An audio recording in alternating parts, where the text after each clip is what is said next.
रोज आप इनो लेते हो ना, या पुदीन हरा, क्यों? क्योंकि आपकी गैस बन रही है और गैस को सही कर लिया जाए। लेकिन फिर भी लेने के बाद आपने देखा है कि वापस शाम तक गैस वापस बनती है, क्यों? जवाब बड़ा सिंपल सा है, ये दवाइयाँ सिर्फ आपके सिम्टम्स को दबा रही हैं, रूट कॉज को छू भी नहीं रही। और आप बोलते हो कि साहब मैंने एंटासिड ले लिया, पुदीन हरा ले लिया, दुनिया भर के जो भी दवाइयाँ हैं सब ले ली, आयुर्वेदिक तक, घरेलू तक, फिर भी गैस वापस आ जाती है, शाम तक आपका पेट फूल जाता है। क्यों होता है? जब मैं आपसे पूछता हूँ कि भाई फाइबर कितना लेते हो, नींद कितनी होती है, तो दोनों सवालों पे आप चुप रह जाते हो, क्योंकि इसका कोई रिलेशन है या नहीं है, कुछ साइंस है या नहीं है, वो समझ नहीं आती। आज हम उसी साइंस को समझते हैं। जो फाइबर आप खाते हो ना, वो आपकी छोटी आंत में जाके डाइजेस्ट नहीं होता है, वो सीधे आपके कोलोन में जाता है, जहाँ पे बैक्टीरिया उसको फर्मेंट करते हैं। इसी फर्मेंटेशन में दो चीज़ें बनती हैं। पहली है शॉर्ट चेन फैटी एसिड, जो हेल्दी गट के लिए बहुत जरूरी है, और दूसरा एक बाय प्रोडक्ट है जो होता है गैस। ये इसका नेचुरल बाय प्रोडक्ट है। यहाँ तक तो सब नॉर्मल रहता है। प्रॉब्लम कब शुरू होती है? जब आप फाइबर कम ले रहे होते हो, और जब फाइबर आप कम ले रहे होते हो तो क्या होगा, आपका जो स्टूल का जो बल्क है वो कम हो जाता है। इसकी वजह से ट्रांजिट टाइम बढ़ जाता है पेट के अंदर। अब खाना ज़्यादा देर तक अंदर रहेगा, अब ज़्यादा अंदर देर रुका रहेगा, तो फिर क्या होगा,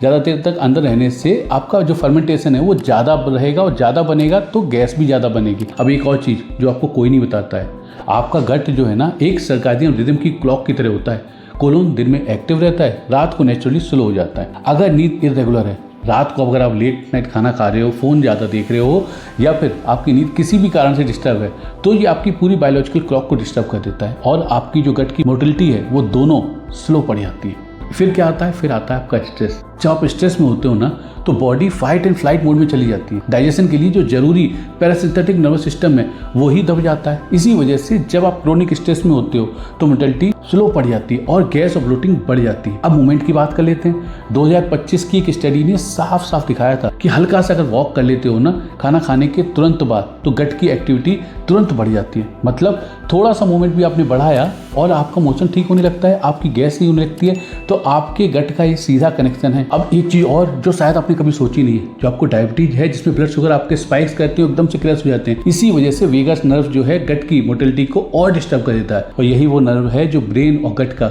डायरेक्ट में कनेक्शन बनाती है, गट ब्रेन कनेक्शन। अब सीधी बात कर लेते हैं, असली बात, कि अपनी थाली में ना फाइबर रिच खाना डालना जरूरी कर दीजिए। जैसे दालें हो गई, सब्जियां हो गई, फल हो गए, और धीरे धीरे इनको बढ़ाते चलिए, एकदम से नहीं तो उल्टा गैस और ज़्यादा बढ़ जाएगी।